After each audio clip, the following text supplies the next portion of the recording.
Assalamualaikum warahmatullahi wabarakatuh. Perkenalkan kami dari kelompok 10. Di sini kami akan mempresentasikan mengenai pengupahan.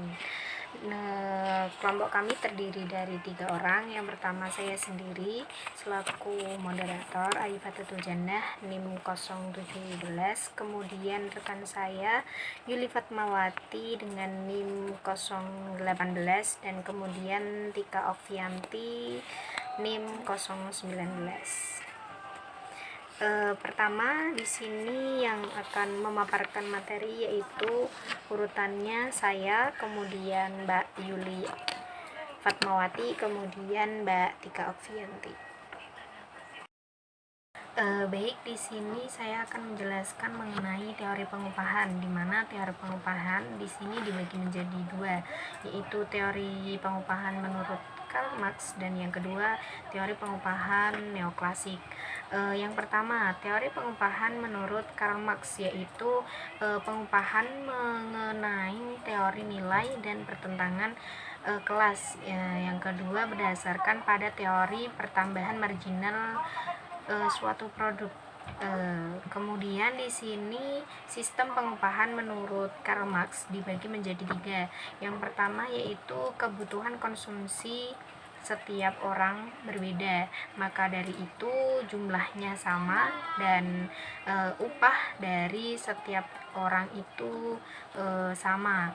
Yang kedua, sistem pengupahan memberikan intensif yang perlu untuk menjamin peningkatan produktivitas kerja dan pendapatan nasional. Yang ketiga yaitu sistem kontrol yang sangat ketat diperlukan untuk menjamin setiap orang yang benar-benar mau bekerja menurut kemampuannya. Dan di sini jadinya itu sistem kontrol yang harus diberlakukan itu harus ketat. Apabila tidak dilakukan secara ketat, nanti ditakutkannya dalam sebuah pengupahan akan terjadi sebuah kemadaratan atau hal-hal yang tidak diinginkan.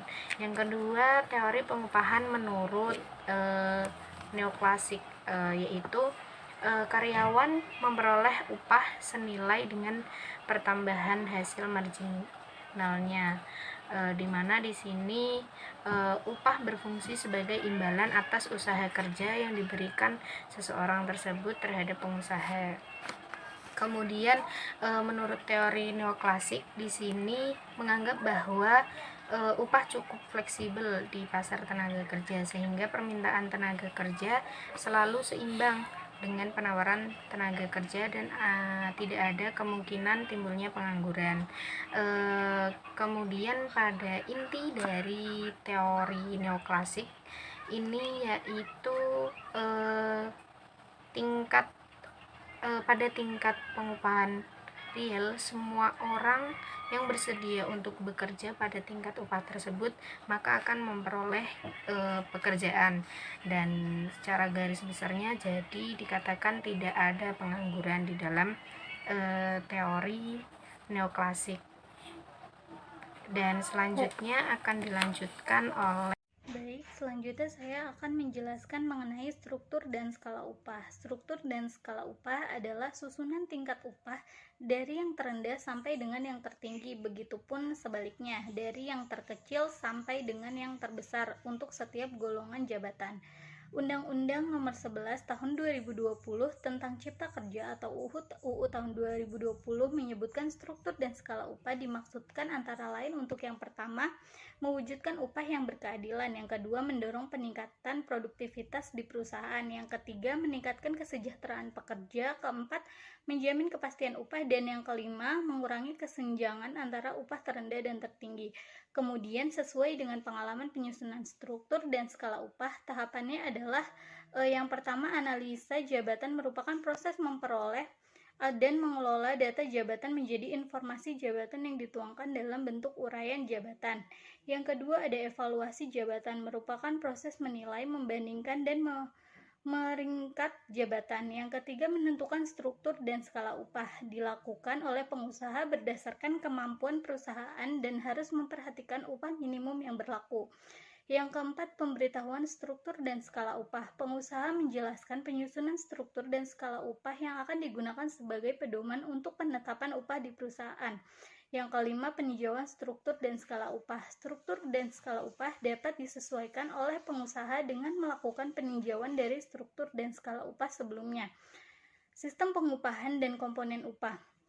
Sistem pengupahan di Indonesia berdasarkan pada tingkat fungsi upah, yaitu menjamin kehidupan yang layak bagi pekerja dan keluarganya, mencerminkan imbalan atas hasil kerja seseorang, dan menyediakan insentif untuk mendorong peningkatan produktivitas kerja.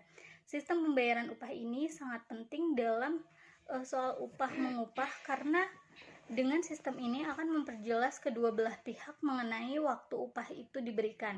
Beberapa cara mengenai sistem pembayaran upah, diantaranya yang pertama ada sistem pembayaran upah dalam waktu tertentu, yaitu sistem pembayaran upah menurut jangka waktu yang telah diperjanjikan sebelumnya. Kemudian sistem pembayaran upah borongan, yaitu sistem pemberian upah yang berdasarkan atas perhitungan imbalan untuk suatu pekerjaan tertentu secara menyeluruh. Kemudian sistem pembayaran upah permufakatan, yaitu sistem pembayaran upah yang pembayarannya diberikan sekelompok buruh atau pekerja. Yang kemudian ada sistem upah bagi laba atau partisipasi, yaitu sistem pembayaran upah yang memberikan buruh atau karyawan bagian dari laba yang diperoleh. Sistem upah dengan skala berupah, yaitu sistem pemberian upah yang didasarkan pada keadaan harga pasaran dari produk yang dihasilkan. Kemudian sistem upah indeks, yaitu sistem pembayaran upah yang besarnya disalurkan pada indeks biaya hidup rata-rata dari buruh. Sistem pembayaran upah juga tidak terlepas dari komponen-komponen upah dan bukan komponen upah. Komponen upah terdiri dari upah pokok atau imbalan dasar yang dibayarkan kepada buruh menurut tingkat atau jenis pekerjaan yang besarnya ditetapkan berdasarkan perjanjian. Kemudian ada tunjangan tetap, pembayaran yang teratur berkaitan dengan pekerjaan yang diberikan secara tetap untuk buruh dan keluarganya yang dibayarkan bersamaan dengan upah pokok seperti tunjangan kesehatan dan lain-lain.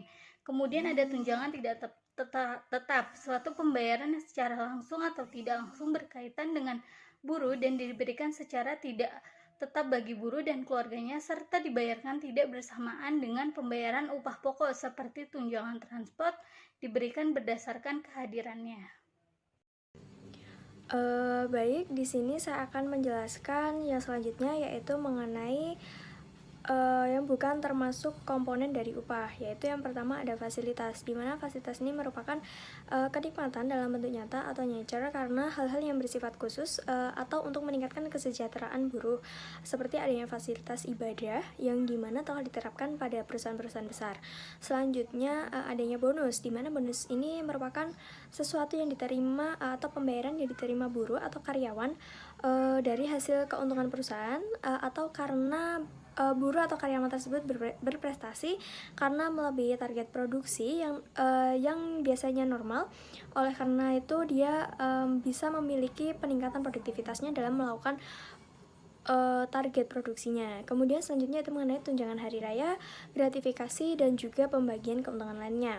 Nah, selanjutnya yaitu berdasarkan komponen tersebut, komponen pengupahan upah sendiri tanpa tunjangan atau upah pokok dan tunjangan tidak tetap adalah komponen pengupahan yang menjadi basic salary pekerja dan sebagai dasar upah pekerja dan patokan dalam menghitung jumlah iuran terkait manfaat bagi perusahaan.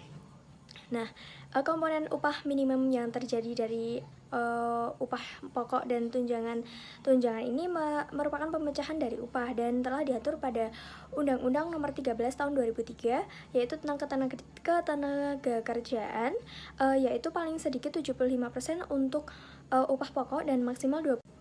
Baik, yang terakhir yaitu mengenai masalah pengupahan, di mana masalah pengupahan ini tentunya banyak sekali terjadi pada setiap negara, yang dimana ada perusahaan yang ada di dalamnya yang terkait dengan karyawan maupun buruh. Nah, pada kenyataannya sering terjadi penyimpangan-penyimpangan dari ketentuan norma-norma hukum Islam. Nah, padahal masalah upah dalam kerjasama ini menjadi penting karena upah sendiri merupakan hak pekerja sebagai balas jasa dari tenaga dan pikiran yang telah dicurahkan di dalam melaksanakan suatu tanggung jawab dalam melaksanakan suatu pekerjaan dan sekaligus dapat menjadi kewajiban perusahaan yang telah mendapatkan manfaat dari pekerja tersebut.